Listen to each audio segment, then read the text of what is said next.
મિત્રો, મરચાંનું શાક તો ઘણી બધી અલગ અલગ રીતે બનતું હોય છે. તો આજે આપણે ટેસ્ટી ચટપટા ભરેલા કેપ્સિકમ મરચાંનું શાક બનાવીશું, જે એકદમ ઝટપટથી બનીને તૈયાર થઈ જાય છે. આ રીતે જો તમે આ શાક બનાવશો ને તો ડબલ રોટલી પણ ખવાઈ જશે, તો પણ તમને એનો ખ્યાલ નહીં આવે એવા ટેસ્ટી મરચાં બને છે. તો ગરમા ગરમ રોટલી ભાખરી સાથે આ શાક જરૂર બનાવી જોઈએ. જેમને કેપ્સિકમ મરચાં નહીં ભાવતા હોય એમનું પણ આ શાક ફેવરેટ બની જશે. નમસ્તે મિત્રો, સ્વાગત છે તમારું રસોઈની રમઝટમાં. હું છું ધરિતા. તો ચાલો આજની આ રેસીપી બનાવવાનું શરૂ કરીએ. તો અહીંયા તમે જોઈ શકો છો કે મેં આ રીતના એકદમ નાની નાની સાઇઝના કુમળા 12 થી 13 જેટલા કેપ્સિકમ મરચાં લીધા છે, જેને બરાબર ધોઈ લેવાના છે. ત્યાર પછી આ રીતના પાછળની જે સાઈડ છે ત્યાં આપણે 2 ચીરા લગાવી દઈશું, કારણ કે આપણે એની અંદરથી બધા બિયા કાઢી લેવાના છે. એટલે ડીચાવાળા ભાગને આપણે બિલકુલ છંછેડવાનો નથી. પાછળની સાઈડથી આ રીતના બધા બિયા આપણે કાઢી લઈશું, કારણ કે જો બિયા શાક ખાતી વખતે મોઢામાં આવ્યા કરશે તો શાક બિલકુલ સારું નહીં લાગે. તો બધા જ મરચાંમાંથી સેમ એ જ રીતના આપણે બિયા કાઢીને મરચાંને તૈયાર કરી લેવાના છે. અહીંયા મરચાં એકદમ મેં કુમળા જ લીધા છે. હવે મસાલા માટે એક નાના મિક્સર જારમાં આપણે અડધો કપ જેટલા શેકેલા શેંગદાણા લઈશું. ત્યાર પછી એમાં એટલી જ ક્વોન્ટિટીમાં અડધો કપ જેટલા જ ભાવનગરી મોળા ગાંઠિયા લેવાના છે.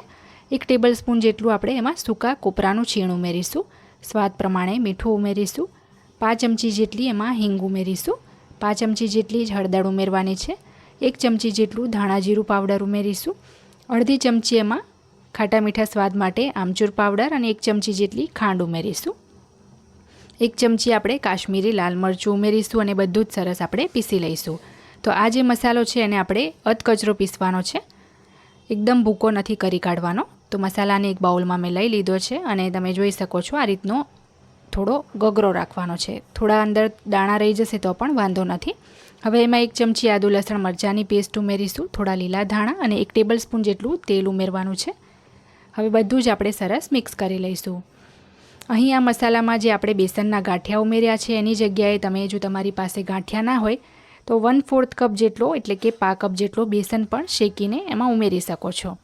તો મરચાં પણ તમે જોઈ શકો બધા જ મેં બિયા કાઢીને તૈયાર કરી લીધા છે.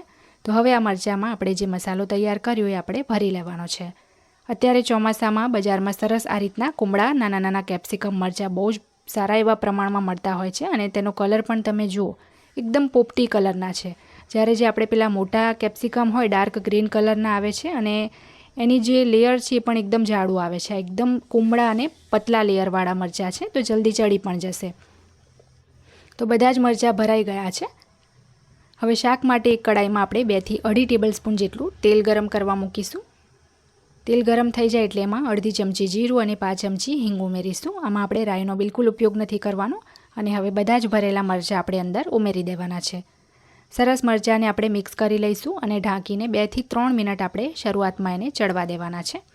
દર 2-2 મિનિટ પછી ઢાંકીને ખોલીને આપણે એને હલાવતા રહેવાનું છે, જેથી બધી જ બાજુથી સરસ ચડી જાય.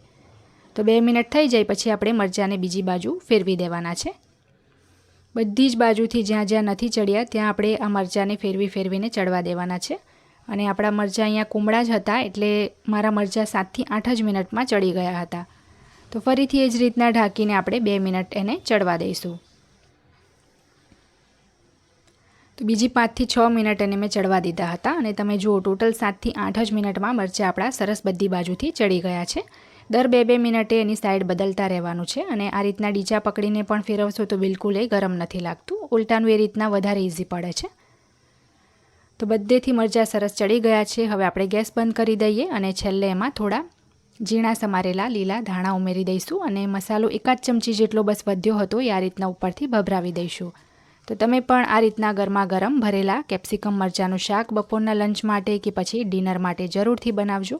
કેવું બન્યું એ પણ મને કમેન્ટ બોક્સમાં જરૂર જણાવજો. ફક્ત અમુકવાર આપણે એકલો બેસન શેકી એમાં મસાલા કરી સ્ટફિંગ બનાવીએ એના કરતાં આ રીતના સ્ટફિંગ બનાવીને આ શાક જરૂરથી બનાવી જોજો. તમે ખાતા રહી જશો એવું ટેસ્ટી આ શાક બને છે.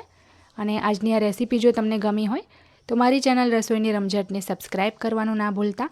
પાસે રહેલા બેલ બટનને પણ જરૂરથી દબાવજો, જેથી મારા દરેક નવા વિડીયોની નોટિફિકેશન તરત જ તમારા સુધી પહોંચે.